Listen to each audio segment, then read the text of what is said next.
Welcome to Relevic. In this video we will show you how to use UTM Filter. As you can see here, a campaign has already been created in Campaign Canvas. If you'd like to learn how to set up a campaign, feel free to check out our playlist for a detailed guide. Once your campaign is ready, head over to the left-hand panel under Audience Filters. From there, simply drag and drop the UTM parameters filter into the campaign canvas. Now click on the UTM filter box to open the settings panel. You'll see a list of UTM options like UTM Source, UTM Medium, UTM Campaign, and more. We'll choose UTM Source, which tracks where your traffic is coming from. Then type your desired value in the input field. In this case, Instagram. Once done, click the cross icon, and your UTM targeting settings have been updated. Next, drag and drop your page variation into the UTM filter block.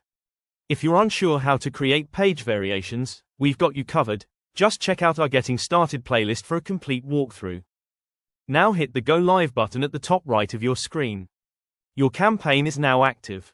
Let's see it in action. First, copy your website URL from the variation box and paste it into a new browser window. This will load your default page, without any campaign changes applied. Now, open another new window and paste the same URL, but this time, add UTM_source equals Instagram at the end. You'll now see the personalized version of the page.